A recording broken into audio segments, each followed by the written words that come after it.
하나님의 의를 구합시다. 하나님의 의를 구합시다. 예, 우리 두 주간 계속 보니까 더 반갑지요. 얼굴이 처음 우리 특별 새벽기도 할 때보다 훨씬 밝아지셨어요. 아직도 심각한 분은 몇 분 계신데 오늘 마지막 말씀을 통해서 마음의 위로와 평안함을 얻길 주님의 이름으로 축복합니다. 건강한 신앙생활을 위해서는 자기를 점검할 수 있는 그때그때마다 내가 신앙이 잘못되고 있는 건 아닌가 점검할 수 있는 질문들, 구체적인 질문들을 가지고 있어야 합니다. 신앙의 기준이 되는 질문들. 내가 교만한가? 교만한지 아닌지 어떻게 합니까? 내가 그래도 우리도 자연스럽게 속는 거예요. 사람들 볼 때마다 깍듯하게 인사하고 부드럽게 말하고 뭐 있으면 양보하고 그러니까 겸손한 것 같아요. 그런데 더 우리의 본질적인 부분을 건들 수 있는 질문들. 누가 교만한 사람인가? 누군가 교만한 사람의 모습을 봤을 때 내가 불편하다. 내가 화가 난다. 불편한 만큼 화가 나는 만큼 내가 교만한 겁니다. 그만큼. 다른 사람의 교만에 짜증나고 싫다면 거의 틀림없이 교만한 사람입니다. 교만한 사람은 다른 사람의 자랑이 굉장히 불쾌하죠. 다른 사람의 칭찬을 받으면 질투하게 돼 있습니다. 인정받지 못하면 화가 나고 칭찬이 없으면 의욕이 꺾입니다. 하나님의 영광보다 내 체면이 더 중요하게 되는 것이죠. 우리는 절대 스스로에게 질문하기 전까지는 잘 몰라요. 부모는 자식이 아무리 자랑해도 좋은 거예요. 부모 앞에서 자랑하는데 뭐가 싫겠습니까? 부모에게는 그 자녀를 향해서 경쟁하거나 그를 향해서 교만해야 될 이유가 없는 겁니다. 친구, 정말 잘 되기 원하는 진짜 친구들은 그 친구가 자기 자랑할 때 같이 기쁜 거예요. 우리도 예수를 믿고 그 구원의 감격이 있었을 때 그러한 마음을 주셨습니다. 우리가 자꾸 놓치고 있는 겁니다. 우리가 처음 주님께 예배할 때 그 감격 기억하십니까? 자꾸 우리는 놓쳐요. 예물을 드릴 때 그 감격의 예물 기억나시죠? 왜 지금은 그 율법처럼 딱딱한 내가 해야 될 윤리의 강령으로만 남아 있습니까? 이제는 이 목적헌금을 해야 될 때에 아직도 내가 다른 사람이 얼마나 헌신할지 궁금하면 사고치지 말고 그냥 기도하십시오. 궁금해하시는 분이 있으면 기도만 하세요. 아직도 체면에 의해서 부담에 의해서 그 인색함, 억지로 한다는 그 탐욕, 억지로라는 단어는 사기치다, 강탈하다, 탐욕하다라는 의미를 갖고 있다고 했습니다. 우리는 하나님 앞에 억지로 드리는 것을 하나님이 아세요. 사람들은 잘 모를 수 있지만 하나님이 아십니다. 중요한 것은 우리의 마음 가운데 주님께 예배하고자 할 때, 이 예물로 예배하고자 할 때 감사하는 마음이 있는가, 즐겨내는 마음이 있는가, 기꺼이 희생하고자 하는 마음이 있는가. 그 희생에는 그 마음의 확신과 평안함과 기쁨이 있다고 했습니다. 그때 기꺼이 희생하는 거예요. 부모가 자식을 위해서 내어주는 것 분명 희생이지만 부모는 그게 불쾌하거나 그것으로 인해서 괴로워하지 않습니다. 자기의 삶을 다 들여서 자식에게 쏟아붓고 싶은 것이 부모의 마음이고, 쏟아붓고도 더 주지 못해서 미안한 게 부모의 마음입니다. 그 마음, 우리에게도 희생하지만 하나님 앞에 그것이 기꺼이 즐거움으로 가능한지 돌아보시기 바랍니다. 다시 한번 묻겠습니다. 나는 헌금이 예배가 되고 있는가? 스스로 질문하십시오. 예물의 예배 가운데 감격이 있는가? 그렇지 않다면 더 기도하십시오. 하나님, 내게도 정말 기쁜 마음으로 감격 가운데 예배했던 그러한 기쁜 마음으로 드릴 수 있는 그 마음을 달라고 기도하십시오. 여기에 있는 직분자들은 다들 11조를 하고 있을 겁니다. 직분을 받지 않았어도 제자 훈련을 하면서 헌금에 대한 내용을 훈련받기에 이것이 어떠한 의미인지 알 거예요. 우리가 바른 신학이 없으면 바른 신앙이 보장되지 않는다고 했습니다. 신학이 신앙을 보장하진 않지만 우린 바른 신학이 있어야 돼요. 왜 11조를 하십니까? 어떤 이들은 고민돼요. 내가 11조를 계속 해야 되나? 그냥 10의 1 아니고 적게 내면 안 되나?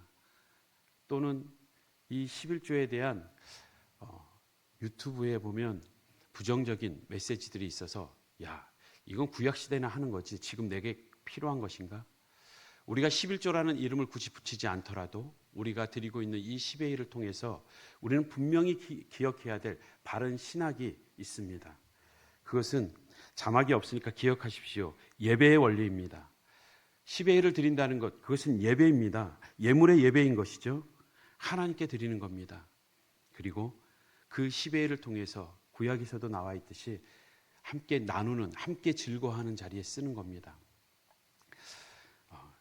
오늘 10의 1조가 주 메시지가 아니기 때문에 나중에 깊이 다루도록 하고요. 성역 구절을 일일이 찾지 않더라도 기억하십시오. 10의 1은 예배이구나. 두 번째는 대표의 원리입니다. 10의 1을 드린다는 것은 10분의 1만 드린다는 게 아니라 모두 드린다는 의미예요. 대표의 원리를 갖고 있는 겁니다. 모두 10의 10을 다 드립니다. 하나님이 주셨기 때문에 내가 쓰지만 이 모든 것이 하나님의 것이라는 고백을 가지고 드리는 게 10의 11조입니다.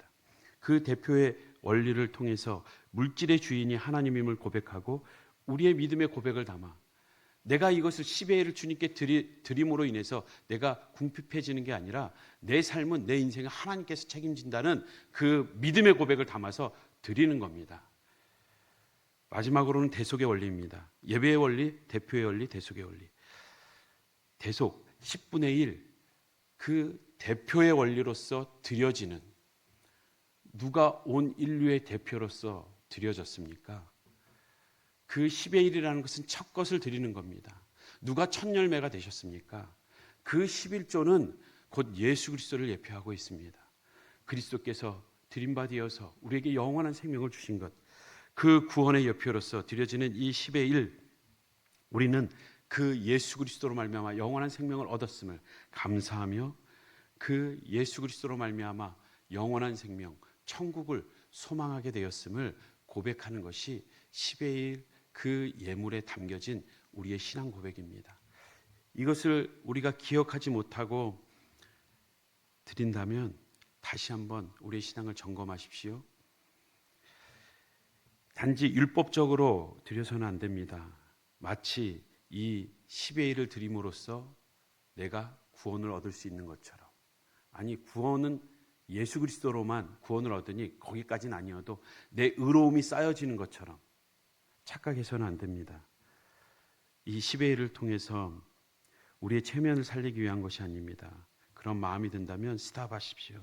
그리고 하나님, 내게 바른 물질에 대한 바른 가치관과 또한 그 신학을 가지고 주님께 믿음의 고백을 하길 원합니다. 감사와 감격도 없이 체면을 위해서 드리는 우리의 헌금 생활이 되지 않길 주님의 이름으로 축복합니다.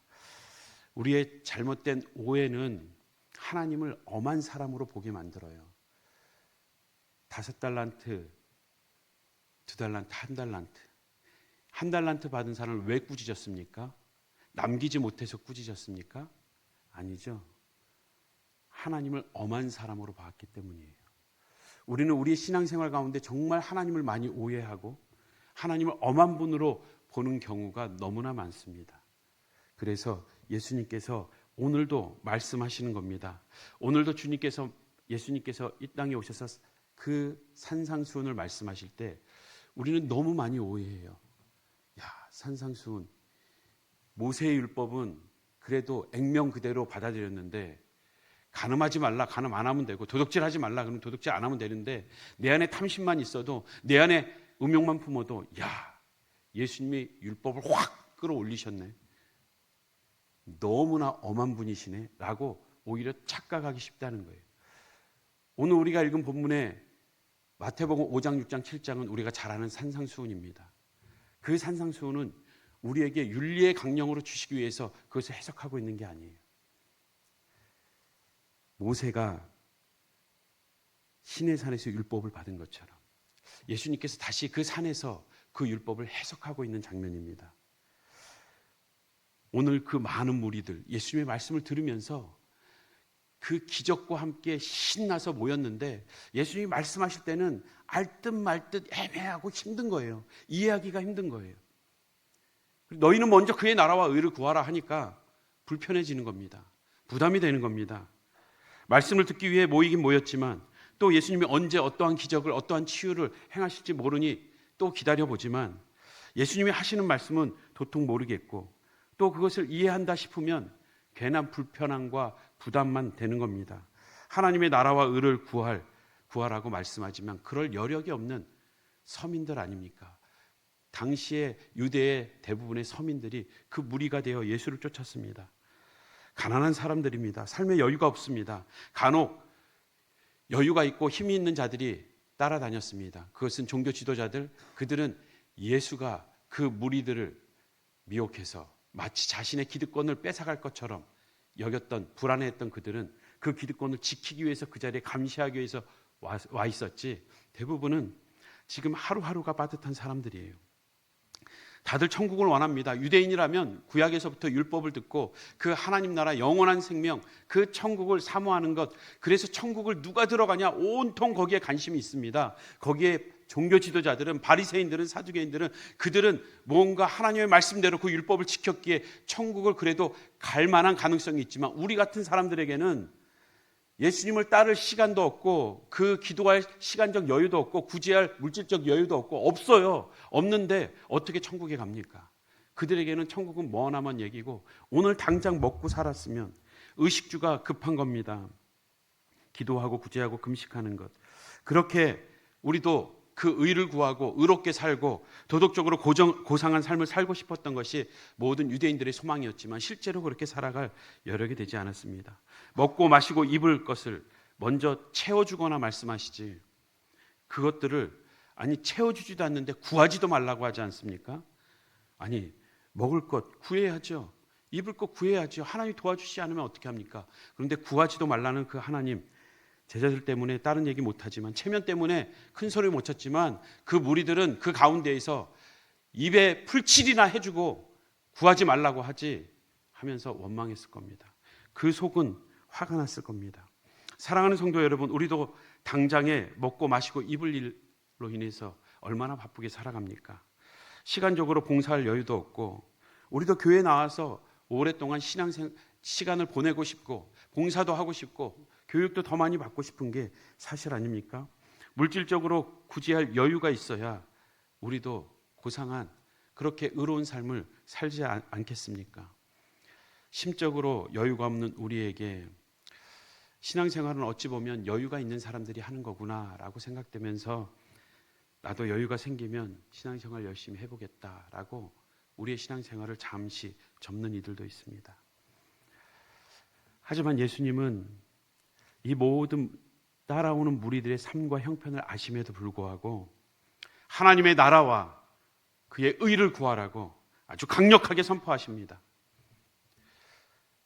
우리도 주를 위해 살고 싶지만 당장의 삶이 버거운데 이 모든 상황을 알고 있음에도 불구하고 하나님은 왜 먼저 그의 나라와 의를 구하라고 하시는가? 우리는 이 말씀에 대해서 하나님을 오해해서는 안 됩니다. 하나님을 엄한 부분으로 몰아쳐서는 안 됩니다. 우리는 바른 말씀을 들어야 하고 그리고 그 가운데 우리의 헌신이 뒤따라야 합니다. 구약의 시내산에서 율법을 수여받은 모세, 그는 그 율법을 이스라엘 백성들에게 계명으로 전달했습니다. 예수님께서는 마치 그것을 연상하듯이 산에서 다시 한번 그 율법을 이스라엘 백성들에게 전달하고 있는 거예요. 그런데 그 모세가 받았던 율법을 다시금 해석해주고 있는 겁니다. 예수님은 창조주세요. 하나님이십니다. 우리가 신약의 말씀을 볼 때, 예수님께서 하시는 말씀을 볼 때 기억해야 될 것은 예수님은 창조주 하나님으로서 율법을 인간들에게, 이스라엘 백성에게 수여한 분이세요. 그러면서 동시에 이 땅에 사람으로 오셔서 예수님은 그 율법을 지금 해석하고 계십니다. 하나님의 마음을 풀어주고 있는 거예요.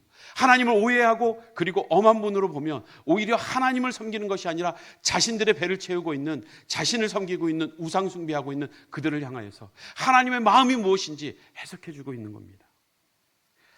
예수님은 율법의 수여자며 해석자며 그 율법을 완성하기 위해서 그것을 스스로가 다 수행하고 율법을 완성하여 의를 얻고 그 의를 우리에게 주시고자 이 땅에 오신 분입니다. 한번 따라해 보겠습니다.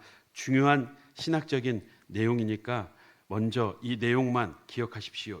예수님은 율법의 수여자, 율법의 수여자, 율법의 해석자, 율법의 해석자, 율법의 완성자이시다. 율법의 완성자이시다. 그분이 수여했고 그분이 직접 오셔서 오해하는 우리들에게 풀어주셨고 그분이 친히 그 율법을 다 이루십니다.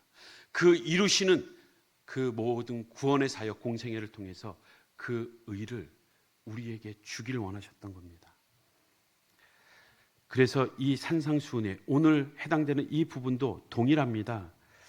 예수님이 우리에게 윤리의 강령으로 팔복을 얘기하시고 이렇게 지키면 너희가 복받는다라고 얘기한 게 아니에요. 너희들에게 기도하라고 구제하라고 이렇게 하라고 얘기하기 전에 예수님께서는 내가 왜 왔는지, 내가 너희에게 무엇을 주고 싶은지, 내가 이 일을 하겠다라고 예수님의 공생의 모든 사역의 큰 그림을 한 번에 보여주고 있는 겁니다.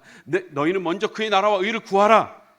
그것은 그렇게 말씀하신 이유는 죽은 우리를 살리시려고, 죽은 자를 살리시려고 우리에게 윤리의 명령이 아니라 복음으로 초대하고 있는 겁니다. 예수님은 하나님 나라를 가져오셨습니다. 그 나라에 들어가는 유일한 길은 예수 그리스도의 의입니다. 이것이 나중에 우리의 삶의 기준이 되고 또한 우리에게로 가져와야 하지만 우리는 이 말씀을 통해서 예수 그리스도를 볼 수 있어야 합니다. 말씀을 묵상할 때 중요한 원리가 있다고 했죠.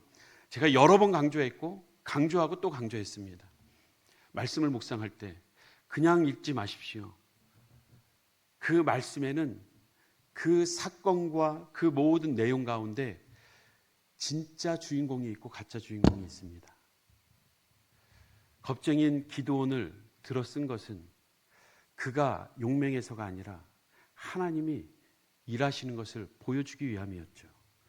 모세가 대단했습니까? 모세는 그냥 죽었고 여호수아에게 그 다음에 너가 해라. 너무 자연스럽게 얘기하는 이유는 모세가 한 게 아니라 내가 했고 여호수아를 통해서 내가 또 계속 할 거다. 계속해서 모세가 여호수아가 주인공이 아닙니다. 한나의 기도가 대단해서 응답된 게 아닙니다. 그 이기적인 욕심 많은 그 한나의 기도도 지극히 개인적이지만 하나님께서 선하게 바꾸시는 하나님의 역사를, 그 모든 뒤에 숨어있는 진짜 주인공을 발견해야 됩니다. 이것이 말씀을 묵상하는 중요한 키워드입니다. 한번 따라해 보겠습니다. 가주어가 아닌 진주어를 발견하자. 진짜 주어를 계속 보고자 애를 써야 돼요. 그래야지 말씀이 보여요. 말씀은요, 표면과 이면이 있습니다. 그 겉으로 드러나는 것과 그 밑바닥에 계속해서 흐르고 있는 이면이 있어요. 성경은 표면적으로 그대로 읽으면 안 돼요. 우리가 읽고 이해하지만 그 안에 담겨져 있는 비유로, 많은 부분이 비유로 돼 있어요. 알레고리적으로 돼 있다는 겁니다. 알레적으로 우리가 아전인수격으로 내 안에 끌어들여서 억지로 자기에게 맞춰서 이해하라는, 적용하라는 뜻이 아니라 비유로 적혀 있어요. 그 이면에는 알고리즘이 있습니다. 진짜 실체가 있어요. 비유로 말하지만 진짜 말하고 싶은 것이 있다는 겁니다. 예수님의 대화를 보십시오. 다 동문서답이에요. 하나도 이해하기 쉽게 그들의 질문에 그 액면 그대로 답한 적이 없습니다. 그 이면을 가지고 계속 답변하고 계세요.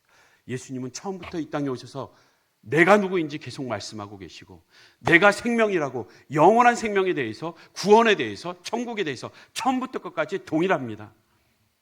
알고리즘, 그 실체는 하나예요. 예수 그리스도를 말하고 있는 거예요.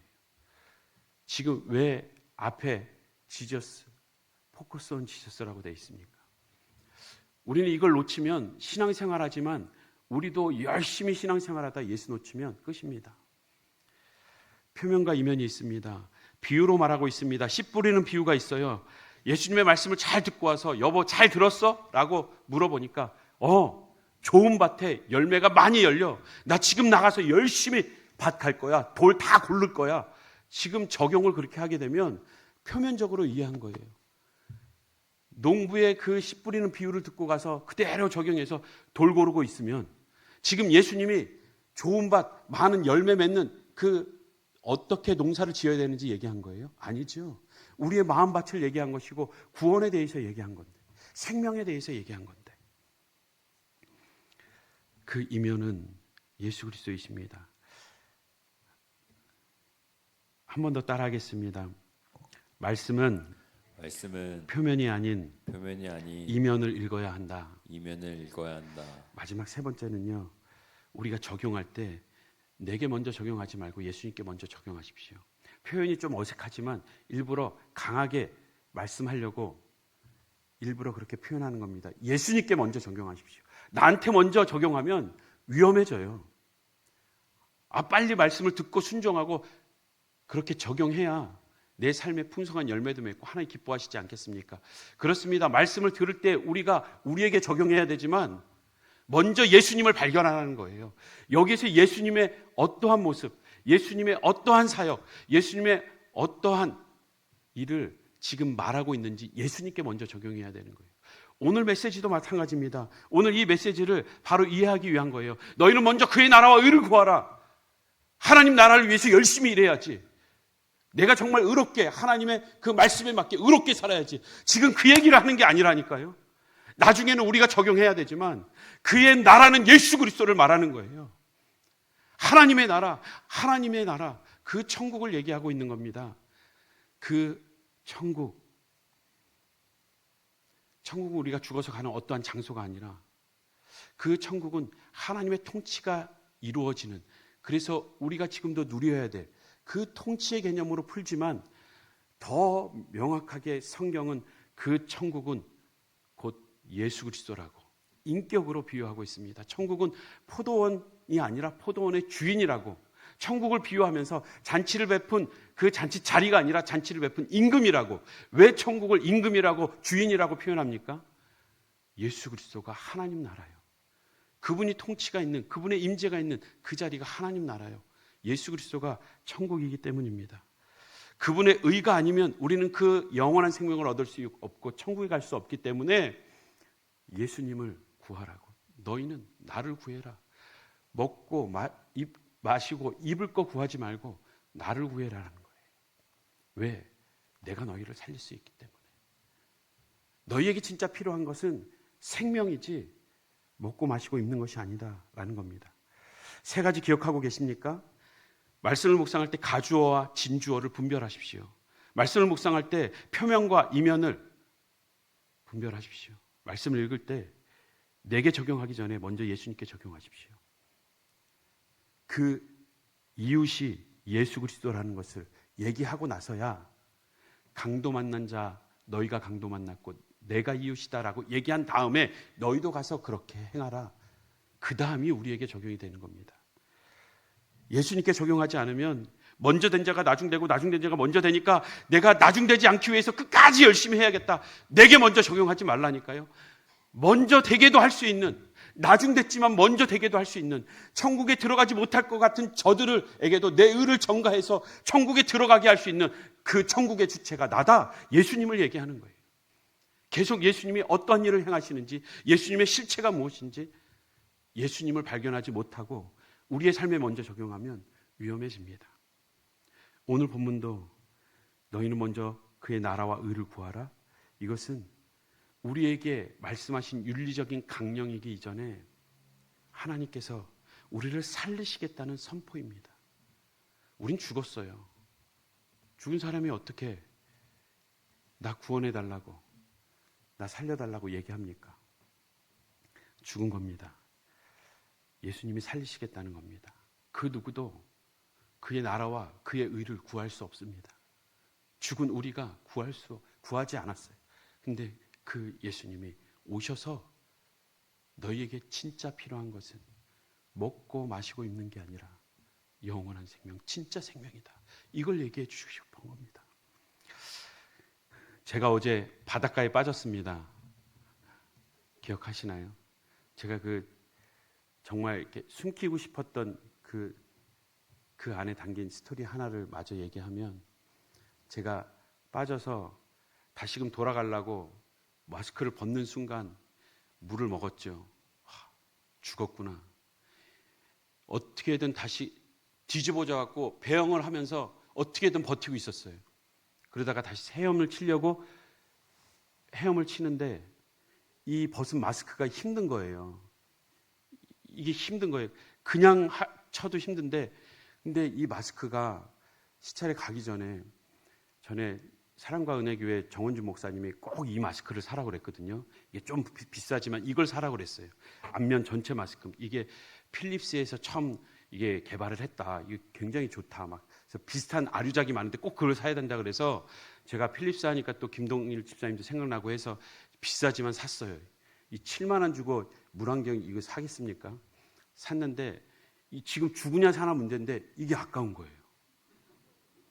와, 이것이 해멀친데 안 되냐. 이걸 못 내려놓겠는 거예요. 막 부들부들 떨면서 이거 내려놓을까 말까. 내려놓으면 그래도 더 많이 헤엄칠 수 있을 것 같은데 막 고민하면서. 와, 근데 제가 끝까지 이거 안 내려놓은 거 아세요? 구조선이 왔는데 손을 내놓으라고 하는데 내가 이 마스크 먼저 줬어요. 이거 마스크 먼저 받으라고. 손을 다 이 마스크 받으라고. 제가 지금도 집에 있는 그 마스크를 보면서 한심해요. 병신. 생명이 위태한데, 생명이 죽고 사는 문제인데 마스크 붙잡고 있는 거예요. 하나님이 우리를 볼 때 똑같은 거예요. 지금 너희는 죽고 사는 문제에 생명이 너희에게 필요한데 무엇을 먹을까, 입을까? 그것은 먹어도 영원히 살 수 없고 입어도 너희를 보호할 수 없고 마셔도 그 해갈이 되지 않는 것인데 영원한 생명을 주고 싶은데 하나님이 너희는 그래서 영원한 생명을 달라고 그 천국을 구해라. 너희는 그거 구하는 거 아니다. 너희는 나의 의를 구해라. 내 의만이 너희에게 영원한 생명을 줄 수 있다. 예수님은 그 얘기를 하신 겁니다. 오늘 그 나라와 의를 구하라는 그 말씀 속에 예수님은 내가 너희를 살리러 이 땅에 왔다라는 것을 선포하고 있는 거예요. 산상수훈의 모든 내용은 그 밑바닥에 그 이면에 내가 이 땅에 왜 왔는지 어떠한 사역을 할 건지를 선포하고 있는 겁니다. 그리고 그 선포된 말씀 가운데 우리에게 주신 은혜와 감격을 가지고 우리는 그 말씀을 따라가는 거예요. 에베소서 2장 1절 말씀 우리 함께 읽겠습니다. 시작. 그는 허물과 죄로 죽었던 너희를 살리셨도다. 아멘. 그분이 살리셨습니다. 그의 의가 살렸습니다. 그의 의가 우리에게 영원한 생명, 하나님 나라를 주셨습니다. 예수님께서 너희는 먼저 그의 나라와 의를 구하라라고 말씀하신 두 번째 이유는 삶을 풍성하게 채우기 위함입니다. 사랑하는 성도 여러분, 우리 한국교회는 한국교회의 역사 가운데 부흥의 경험이 있었습니다. 기독교의 역사 가운데 초대교회 부흥의 역사가 있었습니다. 각 나라마다 그 부흥의 역사가 있습니다. 잘 보십시오. 그 기독교의 역사 가운데 부흥의 역사 그 다음에는 반드시 그들의 삶을 강조합니다. 윤리적으로 강조하게 돼 있어요. 왜냐하면 내가 구원을 받았기 때문에 어떻게 살아야 될 것인가 그 다음에 문제가 되기 때문이죠. 그것에 대해서 진지하게 고민하며 우리 이렇게 살아가자 결단합니다. 이렇게 살자 권면합니다. 그러면서 스스로 그러한 기독교의 아름다운 문화, 그러한 관습들을 만들어냅니다. 그런데 어느 순간 그 부흥이 식어져 가고 있음에도 여전히 우리는 종교적인 본성을 따라서 우리의 어떠함을, 우리의 행함을, 윤리적인 어떠한 것을 지켜서 그 부흥을 유지하고자, 하나님의 임재와 구원의 감격을 유지하고자 착각하게 돼요. 그러면 구원의 시대가 지나고 나면 윤리적인 삶을 강조합니다. 자연스럽게 종교적인 본성을 따라서 삶의 기준이 율법화되면서 복음의 핵심이 흐려지는 거예요. 지금 우리가 살아가고 있는 시대가 그렇다는 겁니다. 종교적 본성을 따라 윤리적 삶을 회복하려고 합니다. 예배는 드리는데 감격이 식어지는 거죠. 헌금은 드리는데 즐겨내는 마음이 식어지는 겁니다. 봉사는 하는데 기쁨이 사라지는 것입니다. 이것은 한국 기독교의 역사의 현재의 모습일 뿐만 아니라 우리의 모습일 수도 있습니다. 그리고 봉사의 기쁨이 사라지고 예배의 감격이 사라진 다음에는 우리는 우리가 하는 이 모든 신앙생활, 이것이 종교 행위가 되고 종교 행위 가운데에는 자연스럽게 보상을 기대합니다.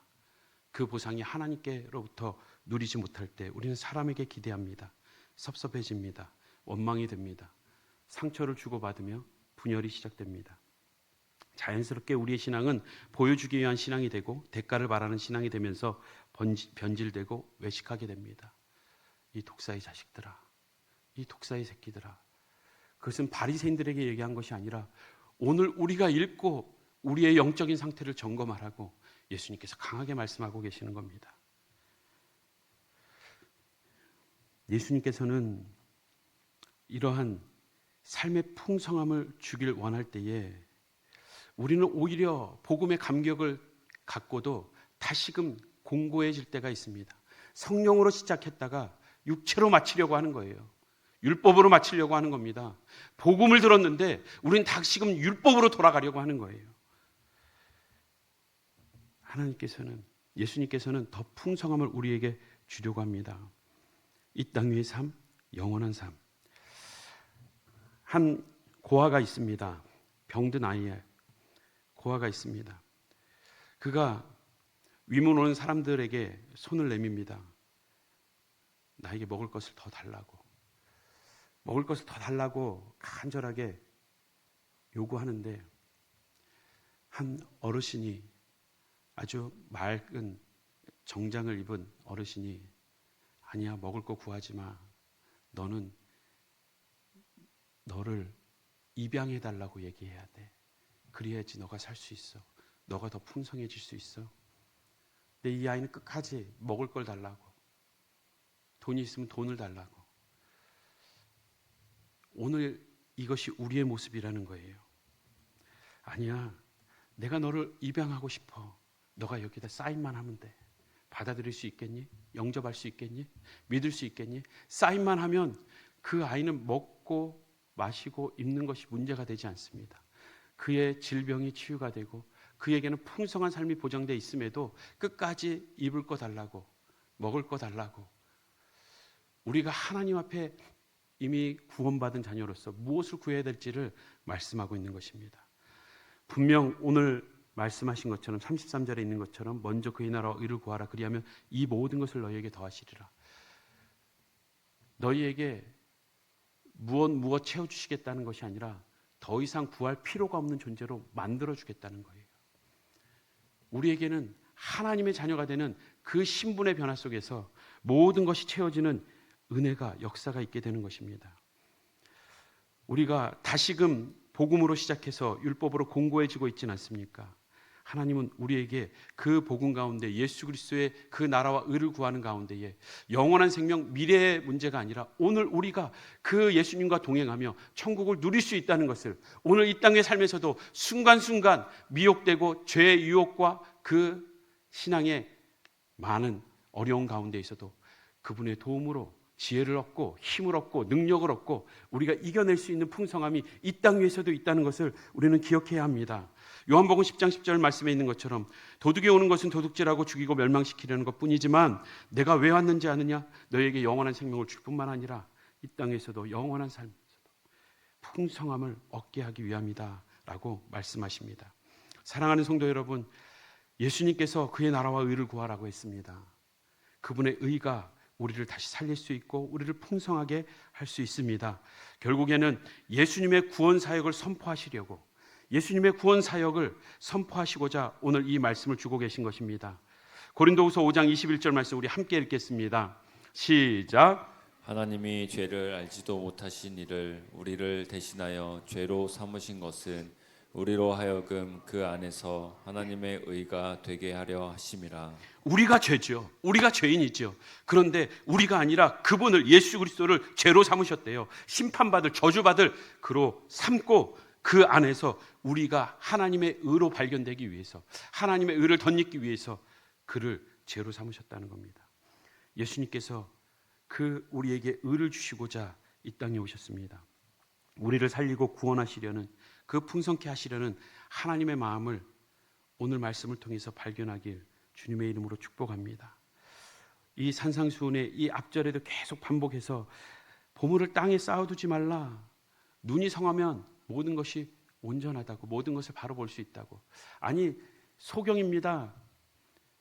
너희는 소경이다 하니까 아닙니다. 우리는 본다. 아니, 본다고 하니까 오히려 너희는 소경이다. 지금 너희가 이 땅의 것을 보지만 하늘의 것을 못 본다는 겁니다. 땅의 보물을 쌓지 말라. 하늘의 보물을 쌓으라. 우리는 이것이 마치 헌금에 대한 내용인 것처럼 착각하지만 너희가 땅의 것을 보고 하늘의 것을 지금 보지 못하고 있구나. 하늘의 보물을 쌓으라 라고 원어적으로 한번 해석하지 않았습니까? 하나님의 그 땅에 있는 것이 전부인 것처럼 살아가는 것, 이 땅 위의 재산의 증식이나 투자에 대한 말씀이 아니었습니다. 땅에 있는 것을 보물로 삼지 말라고, 땅에 있는 것이 전부인 것처럼, 하늘이 없는 것처럼 살아가는 그들을 향하여서 진짜 보물, 우리가 마음을 쏟아야 될, 마음을 둬야 될 진짜 보물이 무엇인지 말씀하신 것입니다. 재물을 섬긴다는 것은 영생이나 천국이 없다고 생각하고 이 땅의 행복과 안전을 위해 재물을 최고의 가치로 여기고 사는 인생관, 두 주인을 섬기지 말라. 물질은 악한 거라고 말한 것이 아니라 하나님이 없다라고, 천국이 없다라고 생각하며 이 땅 위에서 우리를 행복하게 안전하게 지켜줄 수 있는 것이 물질인 것처럼, 물질이 전부인 것처럼 생각하는 그들을 향하여서 계속해서 그 무리들에게 하늘을 바라보도록, 이 땅의 삶이 전부가 아니라는 것을, 너희에게 영원한 생명이 필요하고 이것이 지금 당장 가장 시급하게 필요한 것이라는 것을 말씀하고 싶으셨습니다. 그 말씀에 이어서 오늘 이 본문을 또한 열어주고 계신 것입니다. 예수님이 우리의 생명이 되십니다. 예수님이 우리의 천국이 되십니다. 그 예수님을 바라보시기 바랍니다. 우리가 앞에서 불렀던 찬양, 예수 이름 높이세라는 찬양이 있습니다. 그 가사를 보면 수많은 사람들이 줄지어서 그분을 보기 위해서 따릅니다. 왜 따르는지, 평범한 목수이신데 그분 앞에 무릎을 꿇고 경배를 합니다. 근데 그분이 있는 그 자리에서 모든 문제가 하나하나 풀어지고 죽음까지도 힘을 잃습니다. 죽음으로부터 그 생명을 다시 살리시는 예수님은 진짜 생명이기 때문에, 예수님이 단지 능력이 있다가 아니라 예수님이 생명이라는 것을 보여주기 위함이었습니다. 생명의 근원 되신 예수 이름 앞에 모든 권세들이, 그 악한 권세들이 무릎 꿇는 이 장면, 우리의 계획이 실패하고 우리의 소망이 끊어질 때 우리의 삶의 주관자 되시는 그분 앞에 우리도 무릎을 꿇는다면 우리의 삶이 그분 앞에서 다시금 살아날 것입니다. 그분이 진짜 생명이기 때문에 우리의 계획과 모든 소망이 끊어지고 실패한 그 자리에서 얼마든지 회복시킬 수 있는 분이, 우리의 메마른 우리의 영혼을 다시금 회복시킬 수 있는 분이 예수 그리스도이신 줄 믿습니다. 그분에게 삶을 다 맡길 때 우리의 마음의 평안과 구원의 반석 되신 예수 그리스도의 이름을 높일 때에 그분이 우리의 영혼과 우리의 삶을, 우리의 가정을, 우리의 자녀를 다시금 회복시켜 주실 줄 믿습니다. 사랑하는 성도 여러분, 무엇을 구하고 있습니까? 예수 그리스도로 말미암아 풍성함을 누리고 계십니까? 우리는 예수님 때문에 새로운 삶을 살고 있는 자들입니다. 우리의 사소한 것 하나하나까지도 다 그분에게 아뢰십시오. 오늘 이 마지막 특별기도회, 금요기도회에 우리의 사소한 모든 것 다 아뢰고 예수 그리스도 앞에서 내가 새로워지길 원한다고, 내가 새 힘을 얻기 원한다고, 새로운 능력과 새로운 삶을 살기 원한다고 주님의 은혜를 구하십시오. 주님은 얼마든지 우리를 풍성하게 채워주실 것입니다. 갈라디아서 2장 20절 말씀 우리 마지막으로 함께 읽겠습니다. 시작. 내가 그리스도와 함께 십자가에 못 박혔나니 그런즉 이제는 내가 산 것이 아니요 오직 내 안에 그리스도께서 사시는 것이라. 이제 내가 육체 가운데 사는 것은 나를 사랑하사 나를 위하여 자기 자신을 버리신 하나님의 아들을 믿는 믿음 안에서 사는 것이라. 아멘. 우리는 성도입니다. 예수 그리스도로 말미암아 영원한 생명을 얻은 자들입니다. 우리가 헌금을 앞에 두고 어떠한 마음가짐이어야겠습니까? 예물의 헌신을 통해서 하나님은 지금 물질을 요구하는 것이 아니라 우리의 마음을 원하고 있고 긍휼을 베풀어 주시길 원하십니다. 예물의 헌신을 통해서 우리의 신앙이 회복되길 주님의 이름으로 축복합니다. 예배가 회복되는 은혜가 있길 주님의 이름으로 축복합니다. 이 리모델링 사역은 누구도 시키지 않았습니다. 기도하며 하나님께서 마음에 감동을 주셨습니다. 당회원들도 또한 재직회와 공동회의를 통해서도 함께 마음을 모을 수 있었습니다. 리모델링 사역을 하면 제가 제일 불편합니다. 본을 보여야죠. 체면은 제가 제일 많이 챙겨야 될 겁니다. 얼마나 해야 할지 가장 고민이 되는 사람이 저입니다. 이것은 그럼에도 불구하고 제가 시작하지 않았어요. 제가 편하자고 오히려 제가 제일 부담이 됩니다. 그런데 하나님께서 마음을 주셨고 또 당회와 중직자와 재직회와 공동회의를 통해서 우리의 마음을 모으셨습니다. 하나님은 우리의 영혼을 새롭게 하길 원하십니다. 우리의 가정을, 우리의 교회를 다시 새롭게 하길 원하십니다. 이 부흥을 허락하시는 하나님께서, 하나님이 임재하길 원하는 이때에 한국의 역사는, 기독교의 역사는 다시금 부흥의 시기를 지나고 율법적으로 변해가고 있지만 서강교회를 통해서 다시금 우리의 심령이 새로워지고 다시금 예수의 진정한 복음이 선포되며 구원의 감격과 기쁨이 있길 기대하고 계십니다. 여러분들에게 나눠드린 작정서가 있습니다. 그 옆면에 보면 기도 제목이 있습니다. 리모델링을 위한 기도 제목과 오병이에 대한 마음가짐이 있습니다. 한번 보십시오. 5가지, 10가지입니다. 제가 고민하면서 쓰지 않았습니다. 정말 하나님 주시는 감동대로 그대로 썼습니다. 너무나 정확하게 하나님께서 이 말씀을 주셨고 기도 제목을 주셨고, 그리고 이것을 가지고 한 제목씩 예배하며 말씀을 전하게 하셨습니다. 오늘 그 마지막 기도 제목입니다. 한번 다시금 우리가 2주 동안 들은 말씀을 기억하면서 기도 제목과 마음가짐을 읽어봤으면 좋겠습니다. 리모델링을 위한 기도 제목, 작성서가 있은 분이 있으면 한번 펼쳐보시기 바랍니다. 한번 저를 따라하겠습니다. 리모델링을 통해 서광교회 성도 개인의 신앙과 가정과 사업도 새롭게 일어나게 하소서. 리모델링을 통해 교회 공동체가 더욱 하나 되어 주님의 몸된 교회를 세워가게 하소서. 세 번째입니다. 리모델링을 통해 믿음의 터전을 마련하여 다음 세대가 부흥의 역사를 이어가게 하소서. 네 번째입니다. 건축위원들과 설계사무소 직원들에게 지혜를 더하사 하나님의 영광을 드러내게 하소서. 다섯 번째입니다. 시공업체의 안전을 지켜주시고 성실함과 공교함을 더하사